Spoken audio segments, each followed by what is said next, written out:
Pagi ini temanya adalah rumah Bapa. Tuhan Yesus naik ke surga. Bukan asal naik. Itulah sebabnya kita akan bicara soal rumah Bapa. Tema ini jarang sekali diajarkan di dewasa ini. Sebab orang sibuk mengkhotbahkan tentang berkat. Kalau berkat itu berkat rohani, masih baik. Berkat jasmani. Yang dipentingkan di gereja, coba perhatikan. Persepuluhan ditekankan. Buah sulung ditekankan. Yang sakit sembuh. Yang diomongin itu yang berkat jasmani saja. Yang penting malah tidak dikhotbahkan. Makin lama makin aneh loh gereja-gereja Tuhan ini.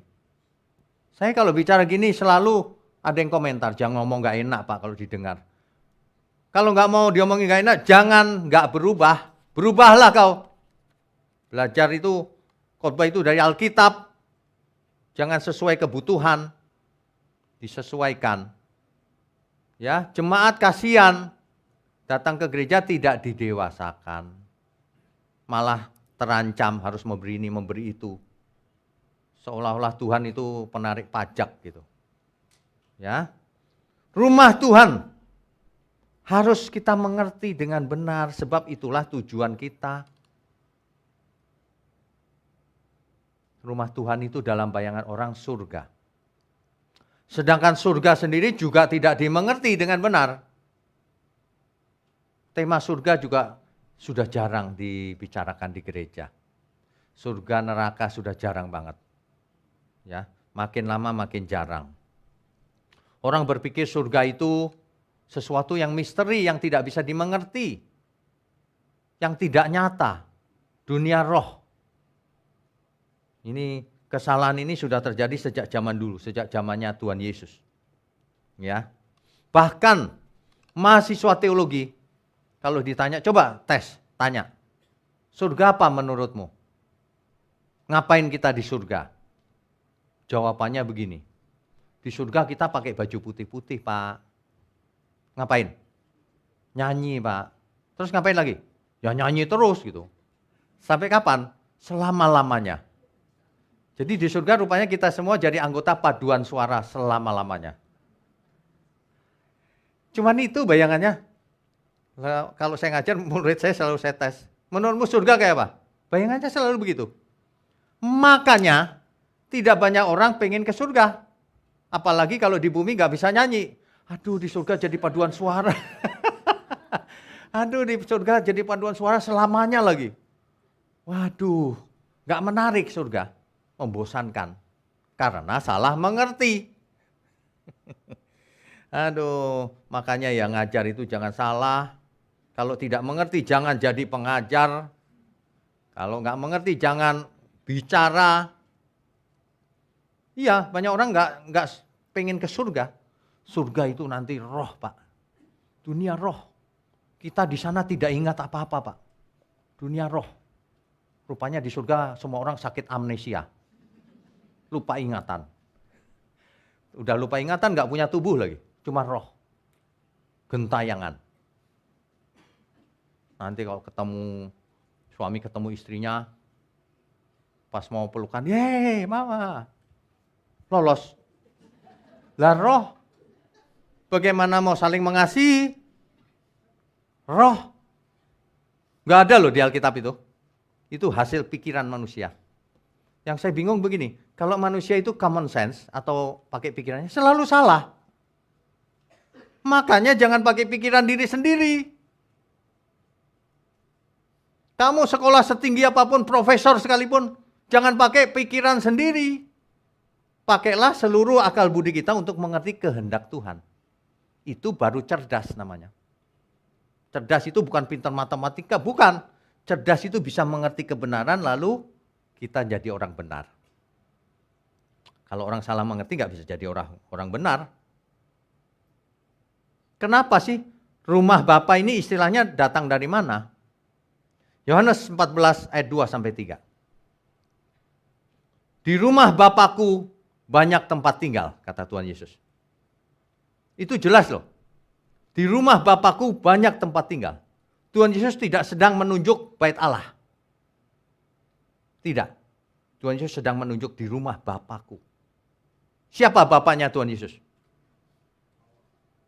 Elohim. Elohim Adonai. Adonai Elohim.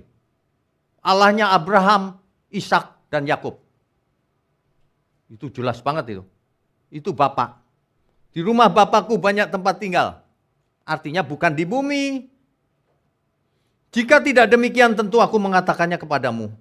Sebab aku pergi ke situ untuk menyediakan tempat bagimu. Dan apabila aku telah pergi ke situ dan telah menyediakan tempat bagimu, aku akan datang kembali dan membawa kamu ke tempatku. Supaya di tempat di mana aku berada, kamu pun berada. Ada orang yang mengartikan rumah Bapa itu bait Allah di Yerusalem. Lah ngapain di Yerusalem? Bawa kita ke sana nggak cukup. Seluruh dunia gimana bawanya? Itu suatu tempat. Suatu tempat di angkasa, kita tidak tahu di mana. Dulu ada lagu Di Belakang Langit Biru kan? Apa di belakang langit biru? Jagat raya. Jagat raya. Rumah kita bukan di awan-awan itu, bukan. Ngapain di awan-awan? Nengok ke kiri ada burung. Nengok ke kanan awan gelap mau hujan. Ngapain di situ? Di balik itu maksudnya jauh di belakang sana. Itulah sebabnya kalau kita baca Alkitab harus urut. Jangan berhenti di Perjanjian Lama. Jangan berhenti di satu kitab. Terusin. Apalagi berhenti terus pakai pikiran sendiri. Terusin terus. Apa yang dimaksud Tuhan? Aku pergi ke rumah Bapakku, menyediakan tempat bagimu. Supaya di mana aku ada, kamu pun berada. Itu sebabnya Kisah Rasul 1 ayat 9-11. Sesudah ia mengatakan demikian, terangkatlah ia disaksikan oleh mereka. Terangkat, Tuhan Yesus terangkat. Disaksikan oleh orang yang hadir. Orang yang hadir ratusan, banyak. Bukan satu orang. Bukan tidak ada saksinya. Bukan tidak ada saksinya. Kalau ada orang yang mengatakan, aku dipilih Tuhan jadi nabi. Tapi nggak ada saksinya. Jangan percaya yang begituan. Kenapa? Karena Tuhan selalu membuat saksi. Selalu pakai saksi. Itu ciri kebenaran. Ciri kepalsuan itu ngaku-ngaku. Nggak ada saksinya. Siapa saksinya? Aku ketemu malaikat. Dipilih oleh Tuhan. Siapa saksinya? Nggak ada. Itu banyak yang begitu. Ya banyak. Ada yang ngaku gini. Lagi bersemedi di gua. Disamperin malaikat. Lalu malaikat itu bicara begini. Ini loh Alkitab yang asli. Lempengan emas. Tulisan kitab suci. Hebat banget ya. Itu kalau di film ini hebat banget tuh. Malaikat dari surga bawa lempengan emas. Hebat sekali. Oke. Terus ditanya sama pengikutnya. Emasnya di mana sekarang? Saya mau lihat aslinya. Dibawa lagi ke surga.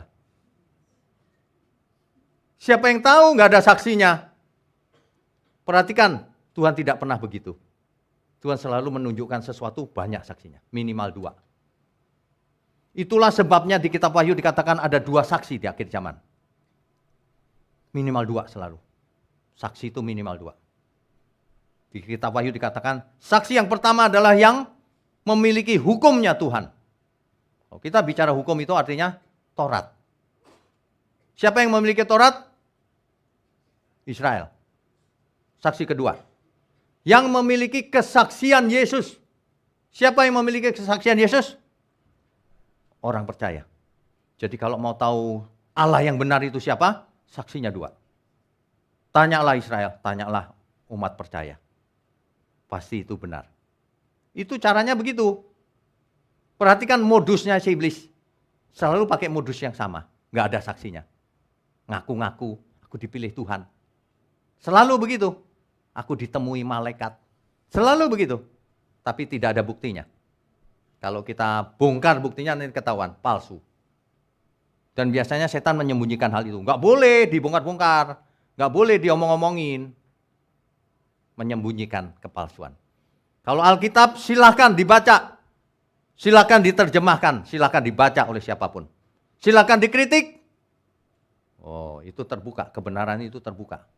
Kebenaran itu cirinya jujur, tidak curang.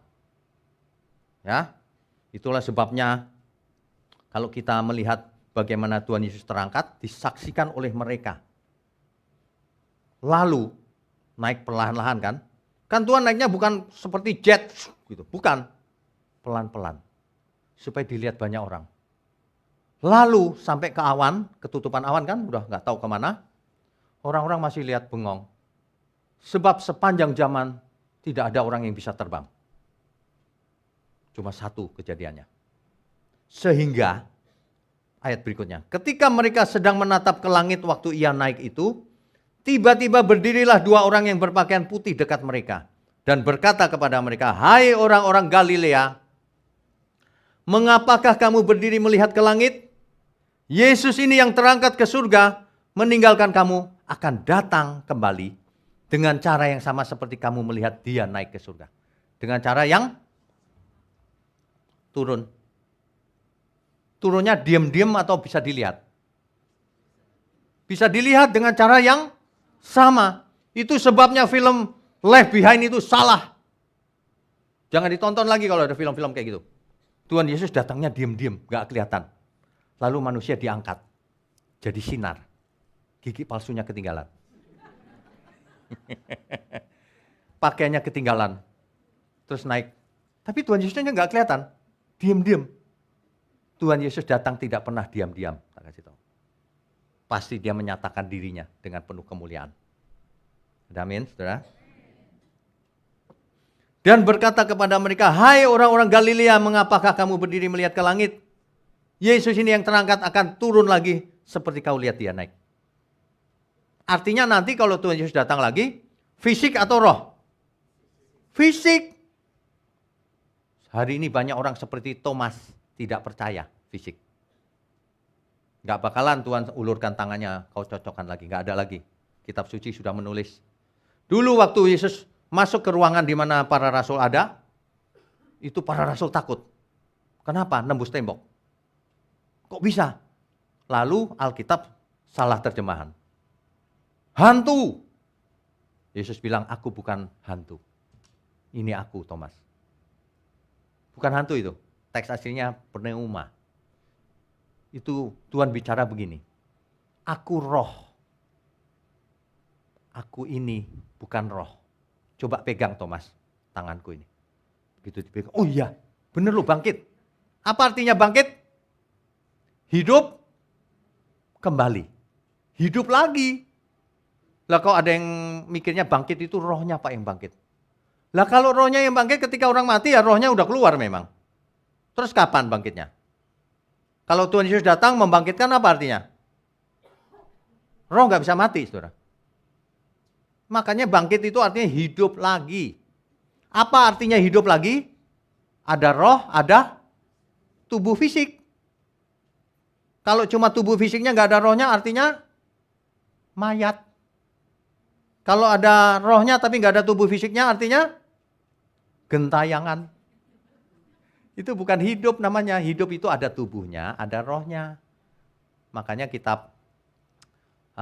Alkitab menyatakan bahwa iman tanpa perbuatan seperti tubuh tanpa roh. Imanmu mati. Masa tubuh tanpa roh? Mati itu namanya. Ya, oke. Jadi itulah sebabnya ia pergi. Ia pergi lalu datang lagi. Untuk apa pergi? Menyediakan tempat bagimu. Agar di mana aku ada, engkau ada. Itu maksudnya itu. Wah ini mantap saudara. Jadi kita punya jaminan karena Tuhan Yesus pergi menyediakan tempat bagi kita. Kalau kita berusaha sendiri tidak bakalan masuk.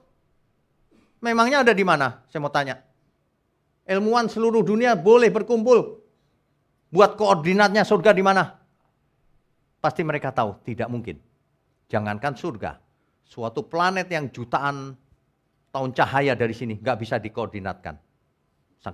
Saking luasnya jagat raya ini. Saking jagat raya itu sangat luas tak terhingga. Kalau orang belajar Alkitabnya lengkap ya, firman ya, dia akan melihat gambar besarnya. Bahwa Tuhan Yesus memang pergi ke suatu tempat, bukan menghilang. Jadi Tuhan naik itu begini, bukan hilang, hilang gitu. Bukan, terus. Secara fisik, terus. Ya. Ini mungkin yang pertama dengar bingung. Masa sih gitu. Karena banyak orang membayangkan ngilang. Setelah di awan-awan hilang gitu. Enggak, terus. Pergi ke langit baru, bumi baru. Nah, di kesempatan lain Tuhan mengajar tentang perumpamaan talenta. Hamba-hambanya dipanggil karena tuannya mau pergi jauh. Hamba-hambanya diberi talenta, ada yang 5 talenta, ada yang 2 talenta, ada yang 1 talenta. Kalau bicara talenta bukan bakat ya, diberi uang. Dikasih modal, suruh dagang. Ada yang kasih 5 talenta, ada yang 2 talenta, ada yang 1 talenta. Lalu tuannya itu pergi. Ini artinya kita semua diberi talenta, diberi modal hidup.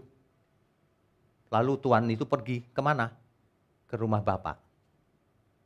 Suatu hari tuan itu pulang balik, ditanyalah hamba-hambanya itu. Buat apa yang 5? Menghasilkan 5 tuan, untung 5, kudagangkan. Kamu hamba yang baik.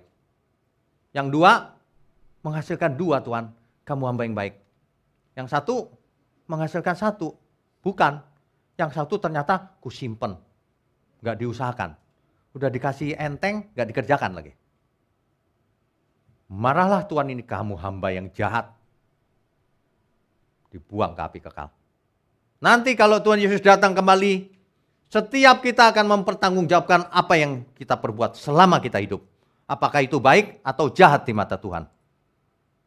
Jadi jangan pernah berpikir KTP-nya Kristen selamat. Kita semua dihakimi menurut perbuatan. Nanti ribut lagi di internet. Biarin aja, kamu salah sih ngajarin orang. Banyak orang berpikir gini, aku pokoknya sudah selamat. Siapa yang bilang kau selamat? Itu kan pikiranmu sendiri. Selamat itu kalau kau melakukan kehendak Tuhan. Barang siapa tidak melakukan kehendak Tuhan, dia tidak selamat. Siapa yang bilang? Tuhan sendiri yang berkata, percuma kau panggil Tuhan, Tuhan. Aku sudah berbuat mujizat demi namamu. Bernubuat demi namamu. Percuma. Percuma semua itu. Tuhan, Tuhan Maha Besar. Tiap hari teriak-teriak. Percuma. Kalau tidak melakukan kehendak Tuhan. Itu. Lah kok Kristen aja merasa selamat. Itu ajaran yang salah itu. Sudah dibaptis pasti selamat. Nah kalau sudah dibaptis kau hidup dalam dosa terus, mana bisa selamat?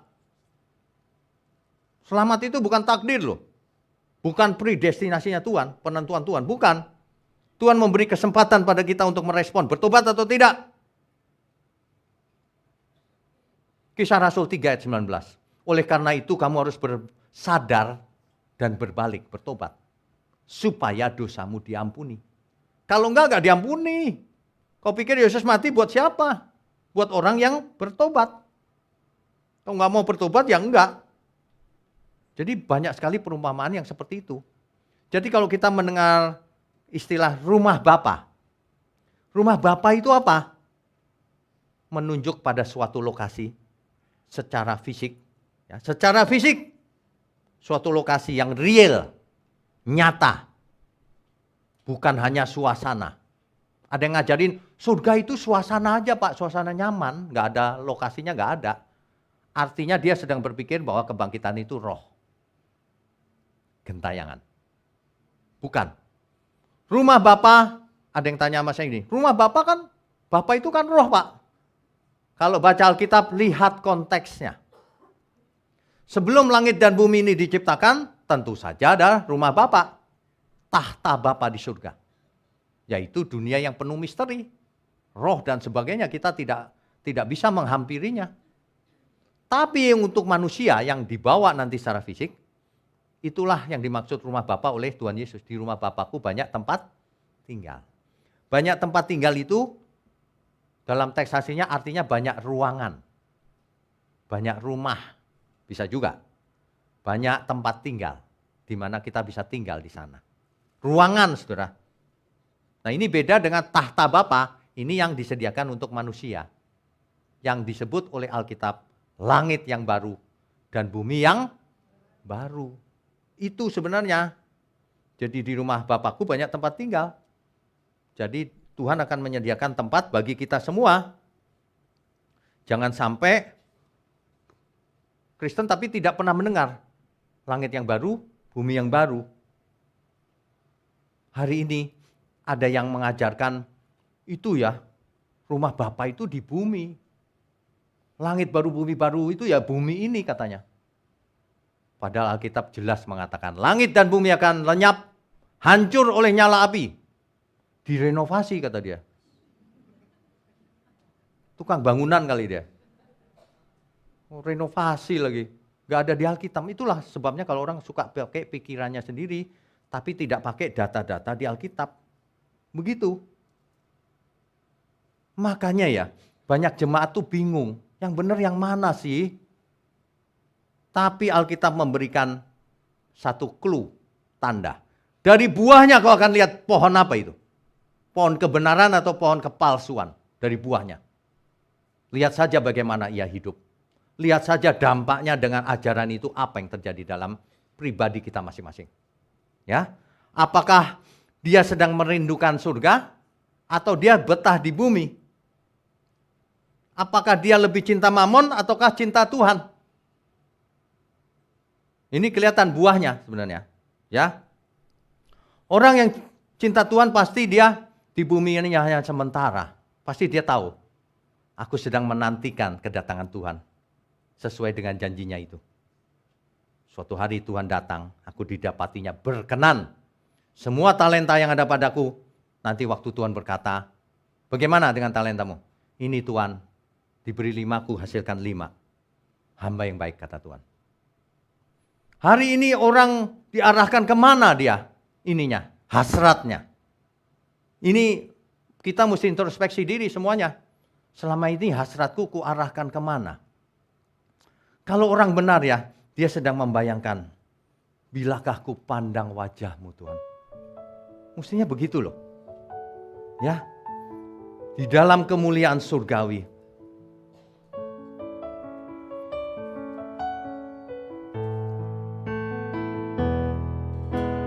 Bilakah ku pandang wajahmu di dalam kemuliaan Bapa surgawi. Rinduku, hausku akan dirimu. Bilakah ku di sana selamanya? Bilakah usai pelayananku, ketika di tahta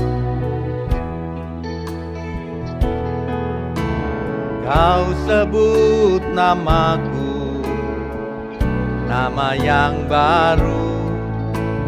Bilakah ku di sana selamanya? Kau janjikan langit baru dan bumi yang baru, di mana tiada air mata, sukacita. Aliran air kehidupan mengalir dari tahtamu, keteduhan sempurna abadi. Bersama orang kudusmu, sujud menyembah selamanya. Rinduku, hausku, bilakah ku diam di sana. Seseorang yang benar dia rindu mau ke sana. Sesuai dengan janji Tuhan, aku menyediakan tempat bagimu.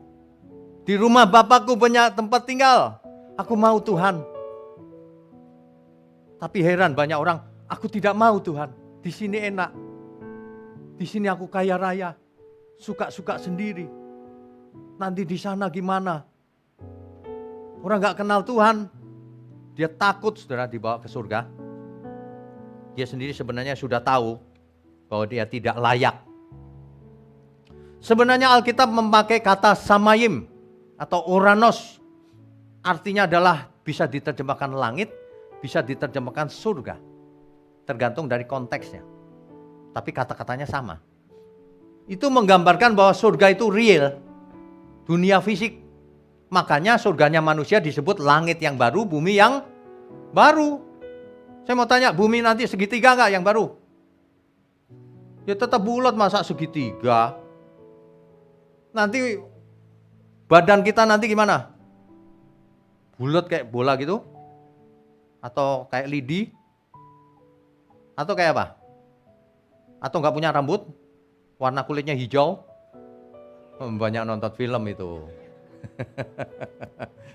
Ya tetap sama. Ada yang tanya saya, nanti Pak kalau kita diberi tubuh kemuliaan, tubuhnya seperti apa ya Pak? Saya nanti jadi cewek apa cowok Pak? Loh, lah kalau saya dikasih tubuh kemuliaan lalu jadi cewek, bingung saya ntar. Waduh, ketika kita dibangkitkan, kita masih sadar saudara. Sampai di surga juga sadar, siapa bilang tidak sadar? Bayangin kalau kita nggak sadar gitu ya, sampai ke surga. Terus ketemu, nggak kenal semuanya. Ketemu Tuhan nanya, Om siapa Om?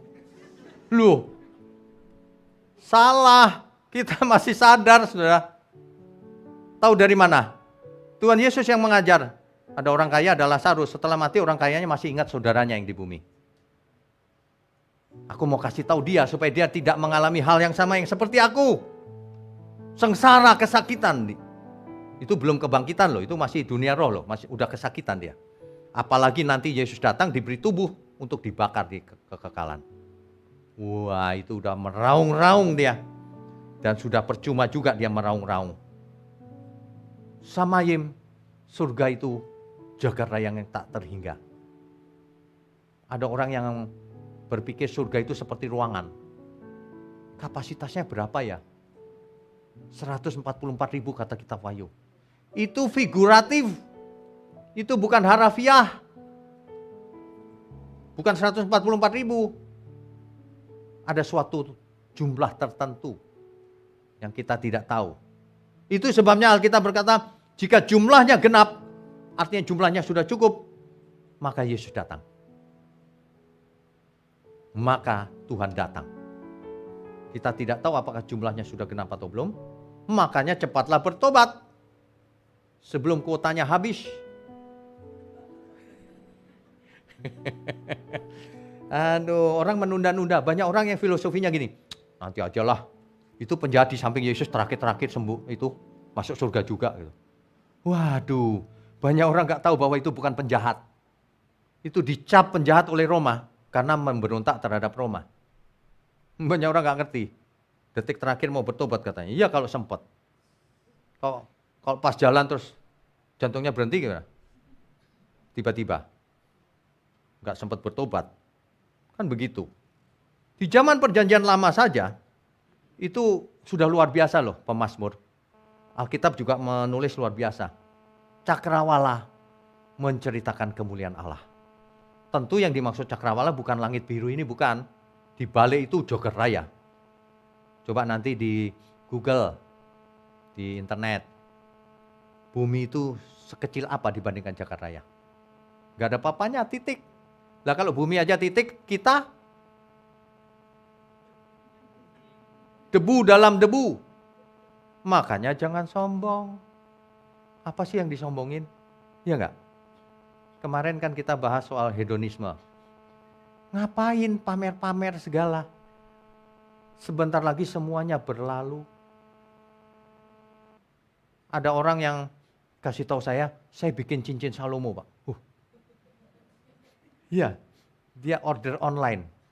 Rupanya bisa order online. Ada sepasang cincin kawin dari perak, dijual murah tuh, di online. Lalu boleh diukir katanya.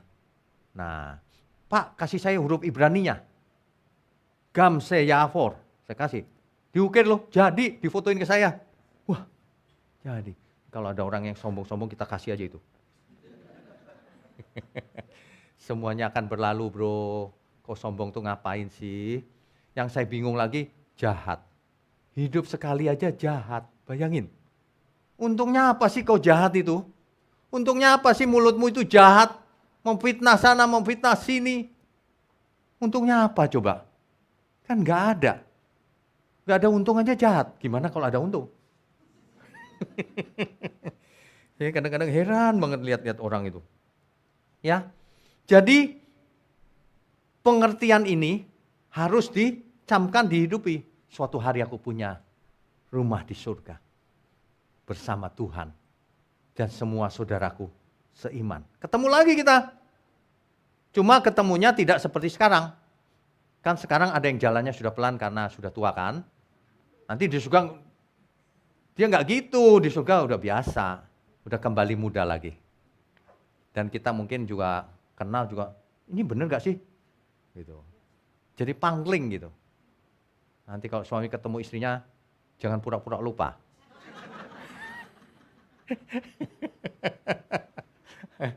Aduh, ada loh orang yang nggak tahu tuh kejam sekali suaminya.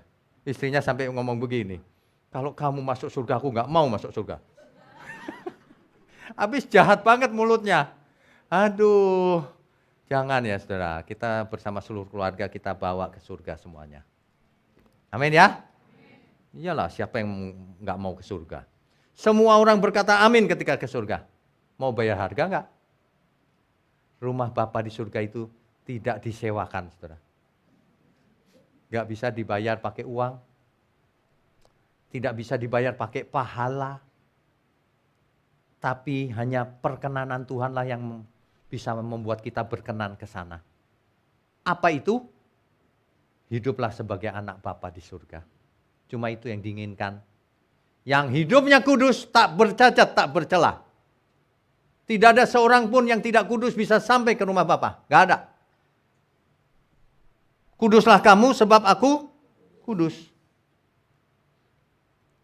Bapak Ibu saudara sekalian. Sebenarnya Alkitab itu ya, Alkitab itu jelas loh. Kejadian 1 ayat 1 dimulai dengan pada mulanya Allah menciptakan langit dan bumi.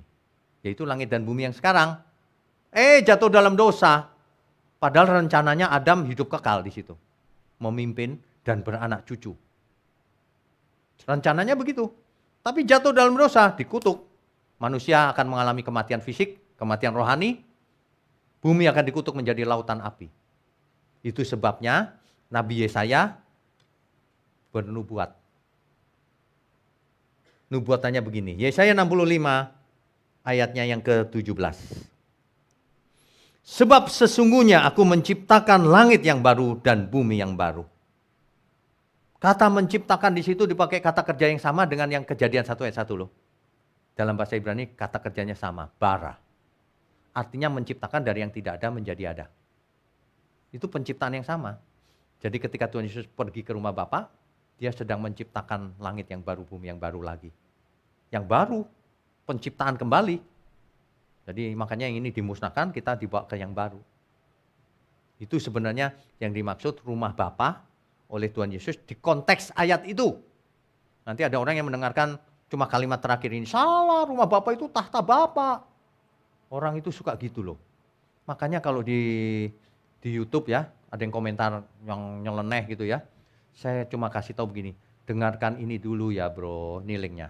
Nanti komentar lagi. Jangan komentar tanpa tahu apa-apa, malu. Malu lagi, kenceng salah. Malu. Jadi manusia itu masih punya malu. Ya. Ada yang begini.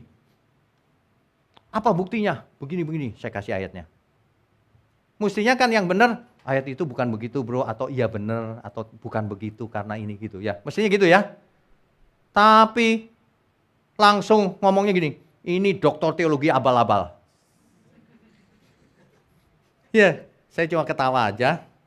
Kalau kamu bilang abal-abal, ngaca sendiri.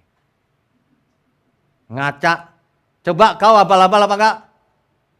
Biasanya orang yang nyerang orang itu enggak ada apa-apanya. Biasanya. tong kosong nyaring bunyinya. Dikasih ini diskusi baik-baik langsung nyerang orangnya. Ini abal-abal. Kayak tahu aja lu. Aduh, dicek boleh di kampus saya. Bukan sombong, cuman kebangetan orang-orang itu. Padahal nggak tahu apa-apa. Ya, kadang-kadang nggak sekolah, tapi sok jadi teolog. Waduh, capek. Dunia ini memang rusak emang. Jadi Tuhan menciptakan langit yang baru dan bumi yang baru itu tadi itu loh yang ceritanya. Aku pergi menyediakan tempat bagimu. Menyediakan tempat di situ menciptakan langit yang baru dan bumi yang baru. Itu maksudnya. Jadi ada langit yang baru, bumi yang baru. Di mana kita nanti ada di sana hidup kekal selamanya. Seperti rencana Tuhan mula-mula. Langit dan bumi ini kan kekal tadinya. Begitu, tapi rancangan karakter kita harus kembali ke yang mula-mula. Sesuai rancangan Tuhan, yaitu anak Bapa di surga, kan begitu. Ya, makanya Rasul Petrus mengingatkan kita semua akan janji Tuhan. Di 2 Petrus 3 ayat 13. Tetapi sesuai dengan janjinya, kita menantikan langit yang baru dan bumi yang baru, di mana terdapat kebenaran. Rasul Petrus mengingatkan kita. Jadi itu janji Tuhan. Hari ini dirubah janjinya Tuhan. Ibu-ibu pengen tas.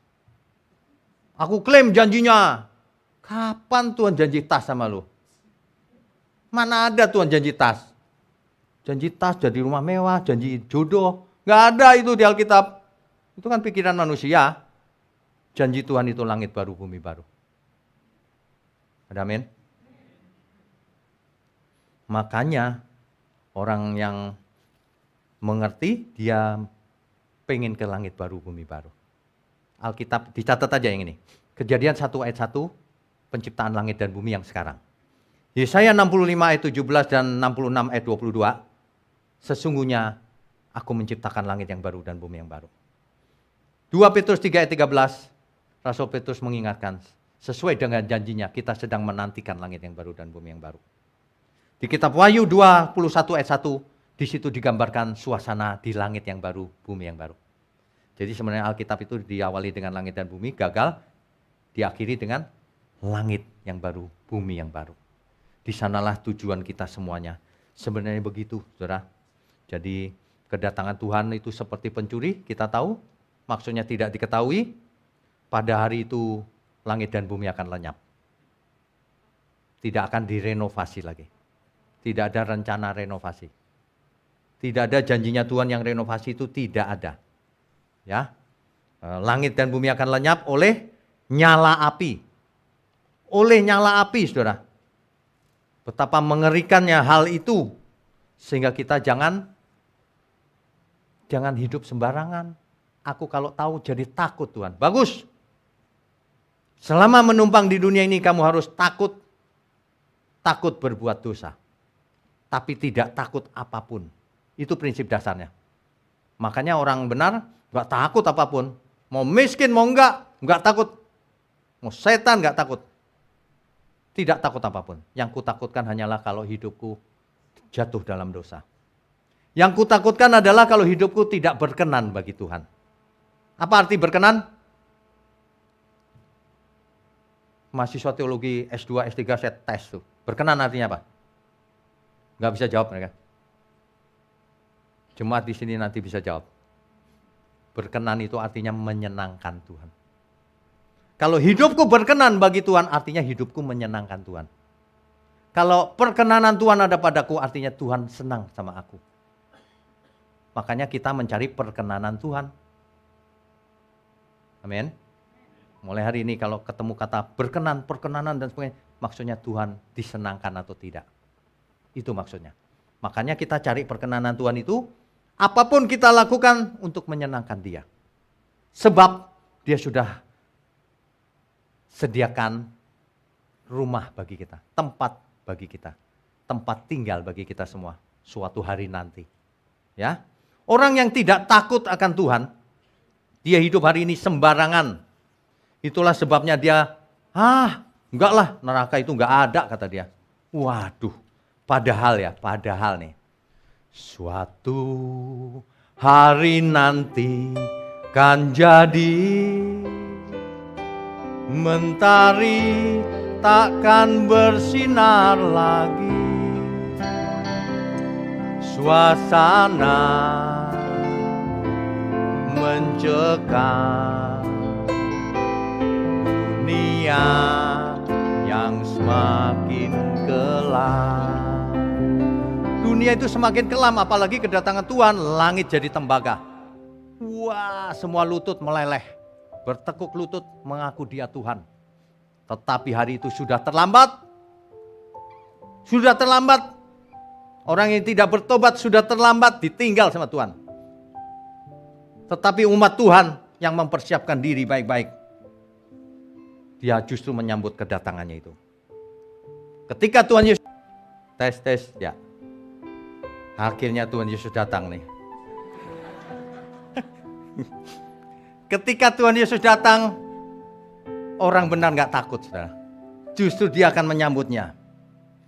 Tuhan, Engkau mengingat aku waktu alam semesta menderu. Engkau datang sebagai Raja, menjemput orang saleh semua. Harimu yang mulia, ku harap segera tiba. Kita itu ya saudara, kemarin online Bible Study Rabu malam, itu Mazmur Sabda Bahagia. Kita kalau mengerti ya, kita itu sebenarnya orang yang berbahagia, saudara. Kita itu sebenarnya orang yang berbahagia. Teks Ibrani pakai kata asre, teks Yunani pakai kata makarios. Berbahagia kita itu. Berbahagia, kata lainnya diberkati kita itu. Sebab perkenanan Tuhan ada pada kita. Artinya Tuhan berkenan. Artinya Tuhan senang melihat hidup kita. Amin. Kita beri kemuliaan untuk Tuhan.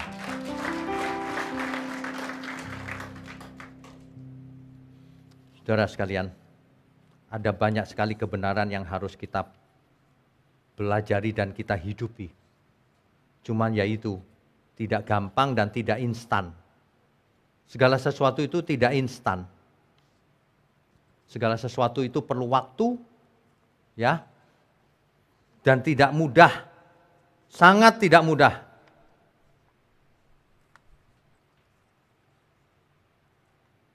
Saya sering bicara begini ketika mengajar di sekolah teologi.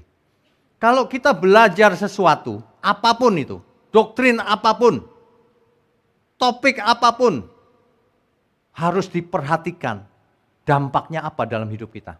Kalau aku mengerti, lalu hidupku bagaimana? Kalau yang kita pelajari itu nggak ada efek, jangan dipelajari. Buat apa? Buang waktu. Makanya segala kebenaran itu pasti implikasinya ada dalam diri kita. Pasti. Itu yang benar.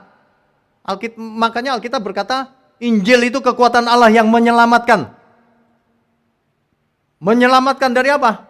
Pola pikir yang salah. Orang tidak mengerti kehendak Tuhan, akhirnya dia hidup menyeleweng, mendukakan hati Tuhan. Kalau Injil akan menyelamatkanmu dari pikiran yang salah, pola hidup yang salah, karakter yang salah, jiwa yang error, salah. Makanya firman yang ditabur dengan benar akan mengubah setiap orang. Ada yang 100 kali, ada yang 60 kali, ada yang 30 kali perubahannya. Bukan duitnya yang berubah, karakternya, hidupnya berubah. Itu cirinya Injil yang benar, firman yang benar. Firman yang benar akan mengikis kedagingan kita. Kita tidak akan cinta dunia lagi. Sebab pilihannya cuma 2. Kamu tidak bisa punya 2 Tuhan. Pilih salah satu. Dunia diwakili oleh Mamon atau Tuhan. Cuma bisa pilih salah satu. Ada orang yang bilang sama saya gini, dua-duanya aja Pak. maunya enak. Nggak bisa, pilih salah satu. Tuhan. Itu bukan berarti lalu kita nggak cari duit, kita males-malesan, kita bertapa di rumah. Nanti kalau makan pakai mangkok, minta sana sini.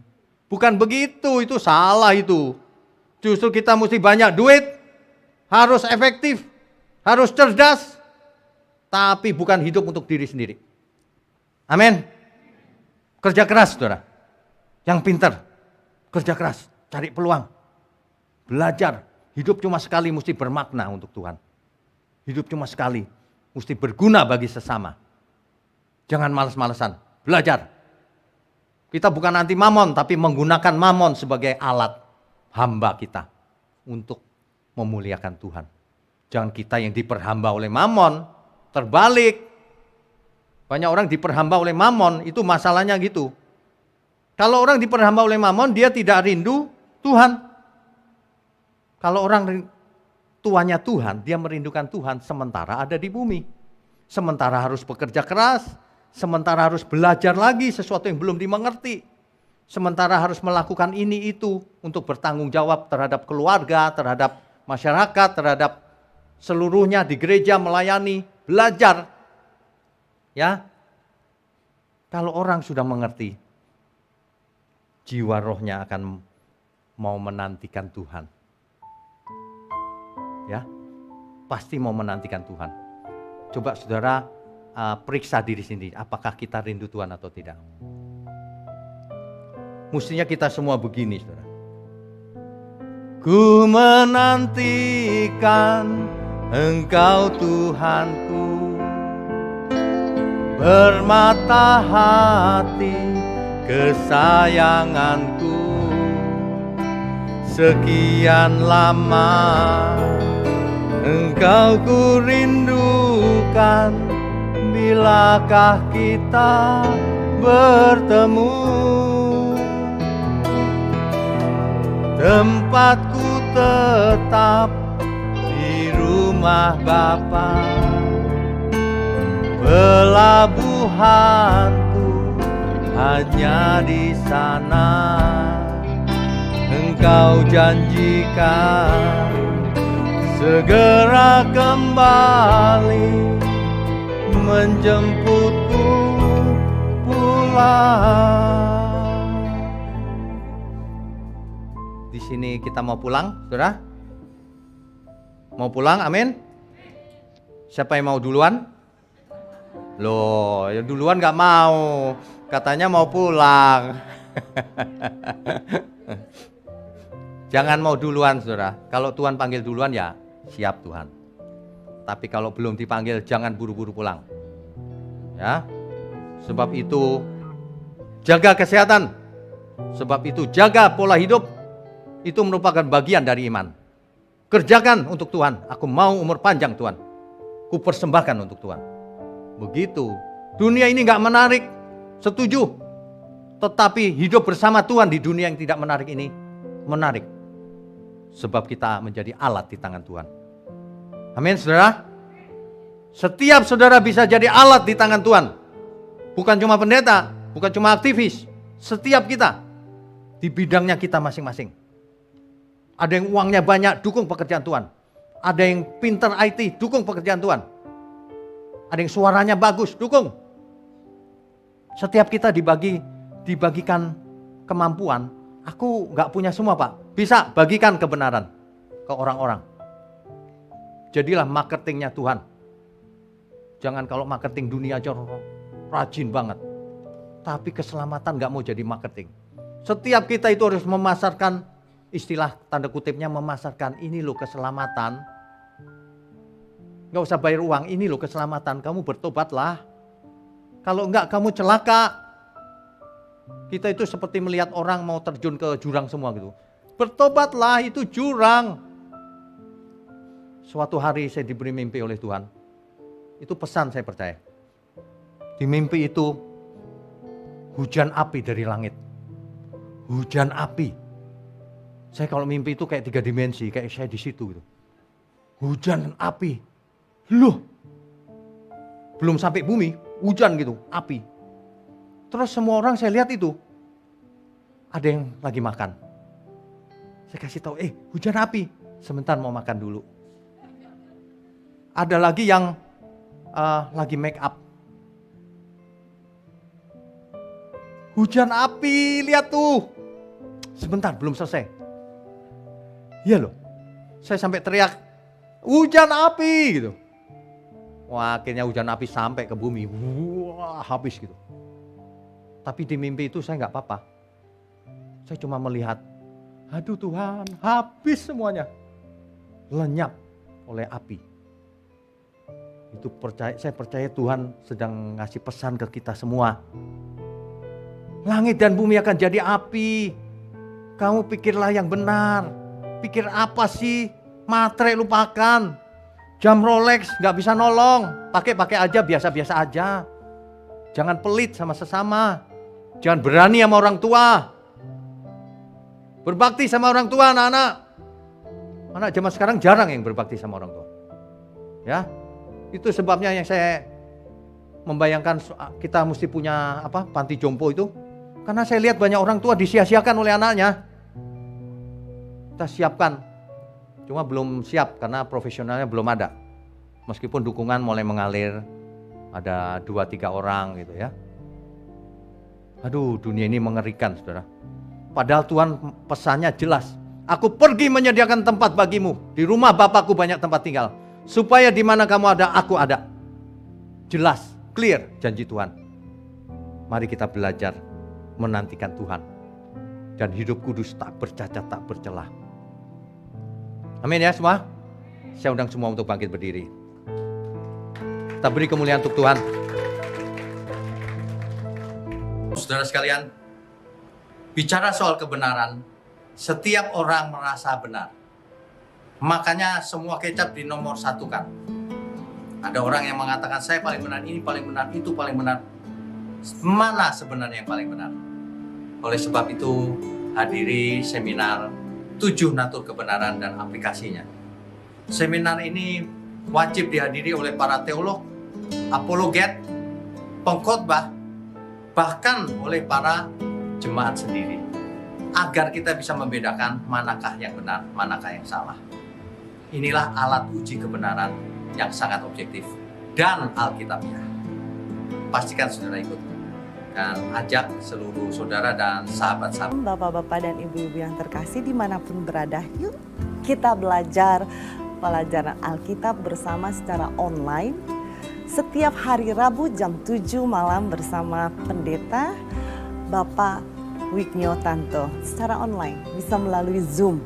Tetapi kita harus mendaftarkan dulu ke nomor berikut ini. Selamat bergabung dan Tuhan Yesus memberkati.